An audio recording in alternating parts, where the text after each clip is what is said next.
नहमदहु व नुसल्ली अला रसूलिल करीम बिस्मिल्लाहिर रहमानिर रहीम रब्बि इश्रह ली सदरी व यस्सिर ली अमरी वहलुल उक़दतम मिन लिसानी यफ़क़हू क़ौली। सामीन मोहतरम, अस्सलामु अलैकुम। बनी इसराइल, ये इसराइल हज़रत याकूब अलैहिस्सलाम का लक़ब है, अल्लाह का बंदा इसका मतलब है। ये कहाँ आबाद थे और फिर यहाँ से ये कब मिस्र में मुंतकिल हुए और मिस्र से फिर ये किधर चले गए, ये हमारा आज का मौजू है। तो ये ऐसे है कि इब्राहीम अलैहिस्सलाम, बाबल नैनवा का ये जो हुक्मरान था नमरूद, तो इधर इनके मबूस हुए उनके लिए। जब नमरूद ने, खुदाई का दावा करने वाले नमरूद ने हज़रत इब्राहीम अलैहिस्सलाम को आग में डलवा दिया, यहाँ से ये चले फलस्तीन में आए और बुहिरा मुर्दार, डेड सी, ये लिबनान, उर्दन और इसराइल के दरमियान में है। तो डेड सी इसलिए से कहते हैं कि नमक बहुत ज्यादा है और कोई चीज भी इसके अंदर जिंदा नहीं रह सकती, और अगर हम कोई छलांग लगाएं भी इसके अंदर, कोई चीज डाली जाए, वो इसके अंदर डूबती नहीं है। नमक इसके अंदर कसाफत खुद इसकी इतनी ज्यादा, वो छाल देती है ऊपर। तो यहाँ पे ये हजरत इनका जो भतीजा है लूत अलैहिस्सलाम, वो यहाँ था। फिर जब लूत अलैहिस्सलाम की कौम पे अज़ाब आया और वहाँ के आसार जो है अब भी मौजूद हैं कि जो जमीन है फरिश्तों ने इनको उठाया और ऊपर से दे मारा, उल्टा कर दिया, पत्थरों की बारिश हुई। तो गढ़े और इस तरह के अजायबात वहाँ इस वक्त हैं कि वो वाकई लगता है कि यहाँ अज़ाब आया होगा। और वहाँ से फिर ये जो डेड सी है ना, ये इस तरह से वजूद में आ गया, रिवायत ऐसी है। तो ये लूत अलैहिस्सलाम जब उनके कौम पर अज़ाब आया, तो ये भी हजरत इब्राहीम अलैहिस्सलाम जो फलस्तीन में आ गए थे बाबल नैनवा से, किनान अर्ज़ ज़मीन का उनका नाम था, तो वहाँ पे वो आबाद हो गया। और अल खलील जैसे खलीलुल्लाह इनका लक़ब था, वहाँ हज़रत इब्राहीम अलैहिस्सलाम की कब्र भी मौजूद है फ़लस्तीन के अंदर। तो यहाँ पे ये लोग आबाद हो गए।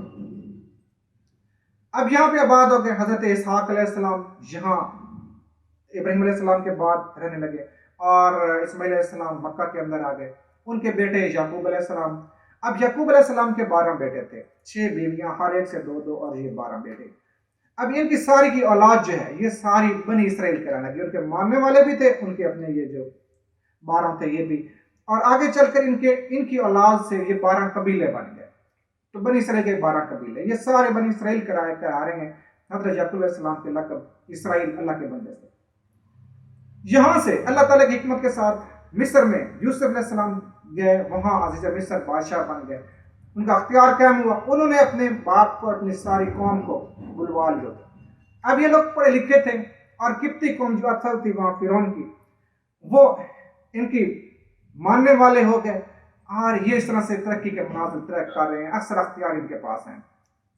लेकिन फिर ऐसा हुआ कि इन्होंने भी अल्लाह का रास्ता छोड़ दिया और अल्लाह की रहमत भी इनसे रुखसत हो गई और किप्तियों ने इनको गुलाम बना लिया और इन पर जुल्म सितम करने लगे। और यहाँ से फिर मूसा अलैहिस्सलाम तशरीफ लाए और वो इस कौम को अपने साथ फिर वापस लाए और फिर समंदर के अंदर उन्होंने असर डाला, तो वो 12 रास्ते बन गए। इशारे पाक का मफहूम होता है कि हर कबीला अपना रास्ता देखे और पार हो जाए। तो यूँ ये लोग फिर वहाँ से चले सहराए सीना, दरमियान में जो सहरा है वो उन्होंने पार किया और फिर फ़लस्तीन के अंदर आ गए और बैतुल मुक़द्दस पे उन्होंने अपना वतन बना लिया, यहाँ रहने लगे। और फिर और पैगम्बर जिनके आते रहे वो फिर इधर ही आते रहे।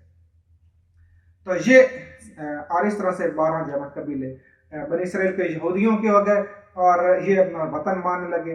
और इनमें फिर ऐसा रिवायत है कि सहराए सीना के अंदर ही हज़रत हारून अलैहिस्सलाम और इब्राहीम और हज़रत मूसा अलैहिस्सलाम वो पाक पा चुके थे और ये वहीं मदफून हो गए। और इस दौरान में ये काफ़ी अरसा ये परेशान रहे, गश्त करते रहे, इनकी अपनी बदअमालियों की वजह से जो ये बार बार सवाल करते और अल्लाह की नाफरमानी करते थे। तो और काफ़ी ये सहरा के अंदर परेशान होते रहे। इस दौरान में ये इनकी रिवायत है कि हमारा एक कबीला जो है वो खो गया था।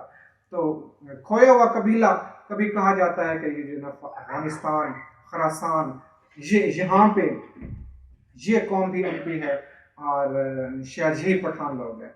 تو پھر جب ساری دنیا سے یہودیوں کو بلا رہے ہیں فلسطین تو پھر کہا جاتا ہے کہ بھائی جیسے ناگالینڈ ہے انڈیا کا وہاں بھی کچھ یہودی ہو گئے تو کہا جاتا ہے کہ کیا یہی تو نہیں تھے 12واں قبیلہ ان کا. لیکن کہاں روایت مضبوط یہی ہے کہ یہ شاید جو پٹھان لوگ ہیں یہی ان کا 12واں قبیلہ. تو یہ ہے کہ بھائی بنی اسرائیل کون تھے, کہاں سے چلے, مصر پہنچے, پھر واپس فلسطین کیسے. السلام علیکم.